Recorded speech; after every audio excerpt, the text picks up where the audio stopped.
여기에 모든 키워드가 다 있어요. 일단 노동을 하지 말아야 돼요. 근데 처음엔 조금 들어가겠죠.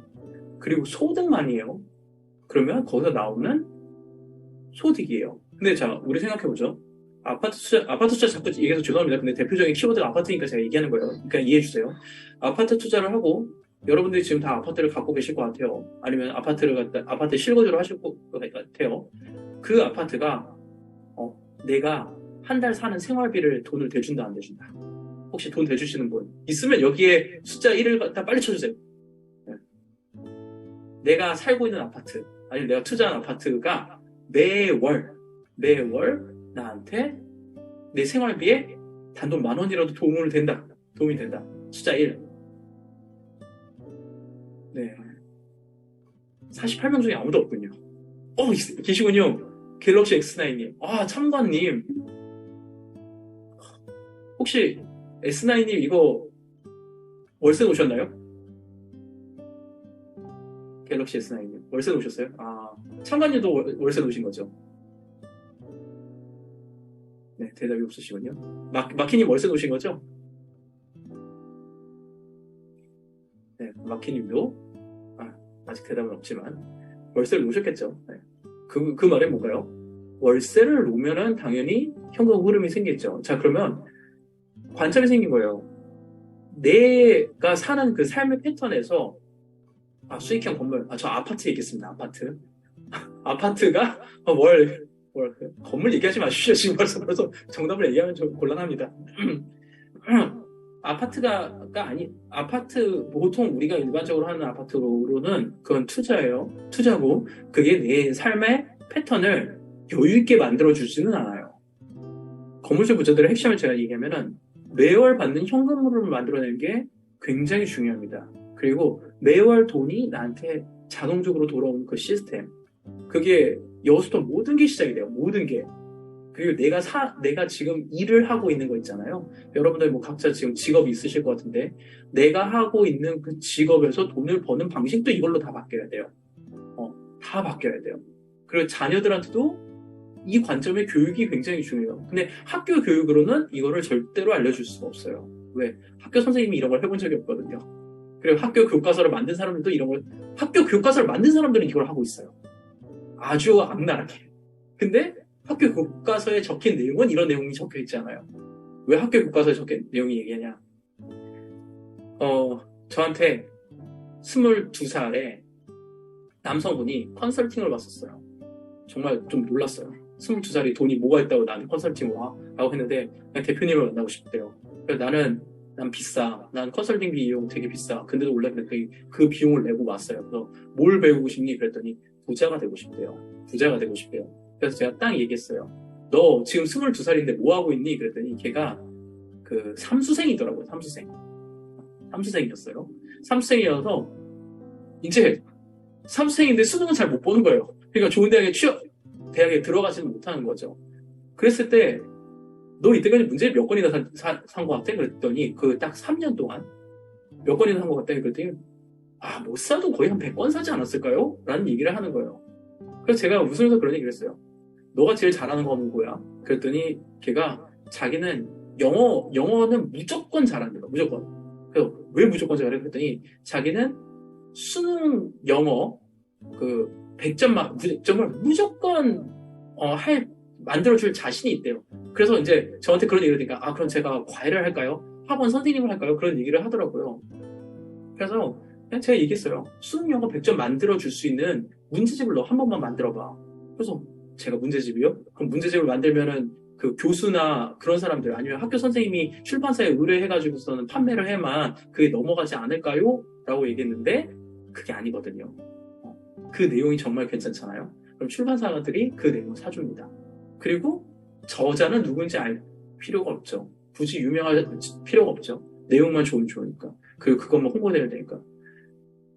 삼수생인 그 친구 결국에는 군대를 갔어요. 군대를 갔지만 제가 말한 걸 해놓고 갔어요.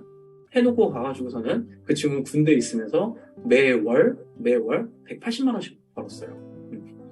그거는 시작 단계. 군대 끝나고 나서 2권, 3권, 4권 또 쓰기 시작하더라고요. 제가 말씀드리고 싶은 건 뭐냐면은 현금 흐름을 만들어내는 걸 너무 어렵게 생각하지 않았으면 좋겠다는 거예요. 아주 단순하게. 근데 여기서부터 모든 게 시작이 돼요. 여러분들이 지금 돈을 다 각자 알아서 벌고 계시고, 요새도 지식 창업, 무자본 창업 이런 것들이 너무 질비한데, 다 됐고, 딱 하나만 잡고, 현금 흐름을 만들 수 있는 거 하나씩만 만들면 돼요. 갑자기 근데 건물주 얘기하다 이 얘기를 왜 하냐? 이 얘기를 왜 하냐? 지금 30대가 건물주가 굉장히 많이 되고 있어요. 그 건물주가 된다는 건, 노골적으로 말하면 건물주가 되려면 돈이 많아야 돼요. 현금 흐름이 좋아야 돼요. 그럼 그 정도 돈을 쌓으려면 20대부터 30대까지 뭔가를 해야 되잖아요. 뭔가를 했을 때 그들이 가장 빠르게 돈을 벌 수 있는 거. 종잣돈이 많은 사람들은 부동산 투자하면 되죠. 만약에 진짜 쉽게 하려고 그러면은, 건물주 쉽게 하려고 그러면은, 강남 건물 사고 몇 채 돌리면 금방 되기도 해요. 근데 그게 보통 사람이 할 수 있는 영역은 아니죠. 그리고 20대가 부모한테 물려받지도 않은 애가 과연 가능할까? 과연 가능하지 않겠죠, 그 방법으로는. 근데 얘네들이 돈 버는 방식을 깨달으면은 이거를 굉장히 빨리 해요. 그리고 저한테까지 찾아온 친구들은 이 사업적인 관점을 굉장히 중요시 여긴단 말이에요. 현금 흐름을 만드는 사업적인 관점을 하니까 부동산 투자를 하는 게 아니라 부동산 사업을 저를 통해서 시작을 합니다. 시작을 하고 소위 말하면 건물을 짓죠. 근데 건물을 짓는 것도 제가 그냥 여기서 또 하나 얘기할게요. 건물이라는 건요, 여러분 정말 잘 아셔야 되는 게, 건물의 성격은요, 아파트 같은 경우는 물건 사고 팔 때 돼서 내놓으면 진짜 만약 그 지역이 나쁘지 않고, 만약 뭐 경제적인 이슈 크게 없고, 그다음 분위기 나쁘지 않다. 그러면 그리고 내가 지역 괜찮은 거 샀다. 그럼 괜찮은 거 내놓으면 뭐 진짜 일주일, 2주일, 아니면 한 달 내에 무조건 나가죠. 이게 늘상이죠. 근데 건물은요, 원래 그렇지 않아요. 건물은 매도 매수 기간 각각 6개월씩 잡는 게 평균이에요. 다만 지금 기준으로 했을 때, 지금 막 꼬마 빌딩 너무 인기 있고 막 인기가 많아서 물건이 없는 거지. 요 시기는, 자, 그거 생각해 봐야 된단 말이에요. 지난번 정권 5년 동안 부동산이 말도 안 되는 현금 흐름에, 말도 안 되는 부동산 상승의 장이었잖아요. 요 5년은 굉장히 좀 별외 영역으로 보셔야 돼요. 만약 요 영역 다음 이후의 영역의 힌트를 얻고 싶다 그러시면은, 노무현 정부 이후에 이명박 정부가 갔던 그 패턴을 갖다가 조금 한번 살짝 공부를 좀 해보세요. 완전히 똑같다라고 얘기할 수는 없지만, 그 정당이 바뀌면서 내세웠던 정치적인 색깔에 따른 부동산 정책의 영향력이 굉장히 비슷한 부분이 있으니까 그냥 참고만 하세요. 아무튼 이런 식의 지난 5년을 제외한 건물 시장 같은 경우는 6개월 정도를 두고 움직입니다. 근데 제가 또 서두에 하나 말씀드리면, 제가 말하는 건물은 서울 지역에 있는 건물들을 얘기하는 거예요. 왜냐면 저는 서울 지역에 있는 건물 위주로 이거를 거의 거래를 하기 때문에.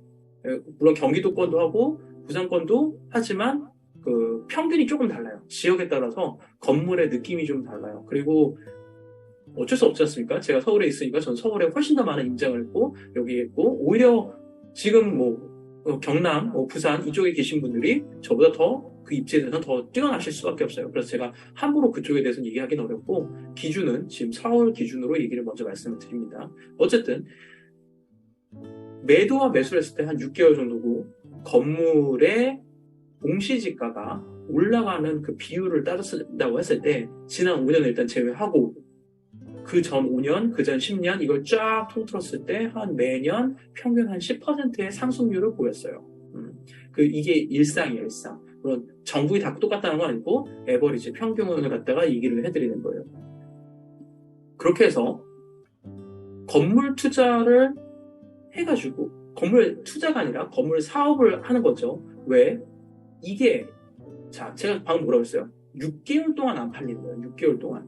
그럼 6개월 동안 안 팔리려면 이걸 갖다가 내가 유지할 수 있는 힘이 있어야 될 거 아니에요. 내 건물을 레버리지를 일으킨다고 그래도 똑같은 아파트, 건물, 레버리지 똑같이 60%, 70% 올린다고 하더라도 비용이 다르기 때문에 이자가 상상을 초월한 게 다른단 말이에요.